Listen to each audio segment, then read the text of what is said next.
am Beck and welcome to my October TBR video. I am going to tell you the books that I plan to read during the month of October. Some of them may or may not be spooky, so let's get into them. The first book on this list is a new release, and it is The Fragile Threads of Power by V.E. Schwab. I think she's just going by Victoria Schwab now. And this one is a continuation of the Darker Shades of Magic universe, and it follows new characters but then dips into some of the old ones as well, based on the events of obviously A Conjuring of Light. And I reread all of these and put all the spoiler synopses together in a recap video. So because I refreshed everything, I now remember all of the finer details that I just completely forgot at the end of A Conjuring of Light. So that's kind of set me up to be able to jump into Fragile Threads of Power, and I think that would be out by the time I actually post this video because it's coming out on the 29th of September, but there is a high likelihood that I will not be acquiring it until the month of October or even a little bit later. And then another new release is a graphic novel, and that is volume 5 of Lord Olympus, which is a Hades and Persephone retelling.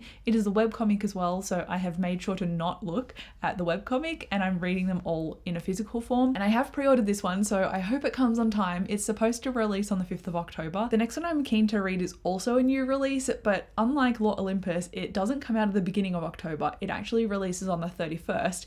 But despite the release date, it's not a spooky book at all, and it's the sequel to this trilogy, the Bright Falls trilogy. It is called Iris Kelly Doesn't Date, and I loved these books, and I've been waiting for so long for Iris Kelly to come out as well. And this follows the found family dynamic in terms of having all of these key women as the friendship group, the queer friendship group. And so now we are finally at Iris's story, and she's like the redheaded chaotic one who sleeps with a whole bunch of people and initially thought that she'd found someone but then had her heart broken because she was cheated on.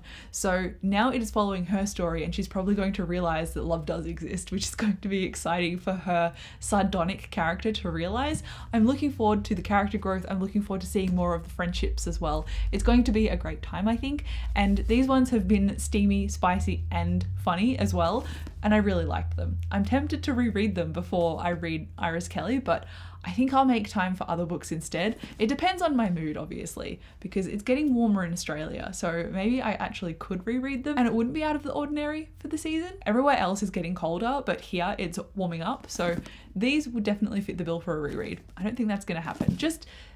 I just need to focus on Iris Kelly, I think. But then I've got a book that does fit the vibe for fall or autumn or Halloween, however you want to swing it, and that is The Justice of Kings. This one follows a female character, and she is recounting her experiences under this mentor. And I think there's a lot of magic and political dynamics involved in her recounting these experiences, but I don't know what conspiracies were involved. And I'm looking forward to seeing if I like the narration style, because I've recently tried Battle Mage, which was another fantasy book in a series of 3, I think, that I was excited for, and it turned out that I didn't love the writing style, but I think I might like this one if it's in a single perspective. I'm worried that I won't latch onto the narration style after the first few chapters, but I'll give it a little bit of time and see what I think, because does this cover not scream, I don't know, Halloween vibes to you? Maybe because of its colour and the fact that it's got like creatures in the background, I'm not sure, but it's making me think that I really want to read it, and the mood is there, so hopefully it matches my mood. And then to fit the theme of Halloween, I actually have a book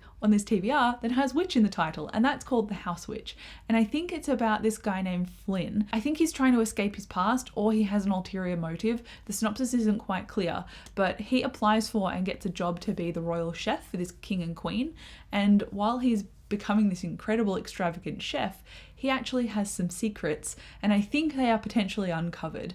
So I'm looking forward to that dynamic. I think I'm going to have some baked goods on me when I start reading this book, but I'm looking forward to trying out the audiobook, which is the format that I got it in, and I hope that I end up loving it. 2 other audiobooks that I've got from the library are Manhunt, and I think this is a post-apocalyptic story. I don't know too much about it, which is why I put it on hold at the library, because I figured I'm not spending money on something I don't really know about, so I'll try it, see if I like it, and if it sticks, it sticks. And then I've also got Howl's Moving Castle by Diana Wynne Jones. I think that is the author's name, but I love the movie, and I know it's based on a book very loosely, so I'm looking forward to trying out the book. I love the Ghibli movie so much, it's so close to my heart, so I need to think of them as 2 very separate things, otherwise I don't think I'm going to enjoy the book, so I'll keep my fingers crossed for this one. But given that Howl is a magician who lives in a moving castle, that's very on theme for October as well. And then lastly, something that is not on theme at all for October, but one that I thought I might try, because it's a reread, is Red, White and Royal Blue by Casey McQuiston.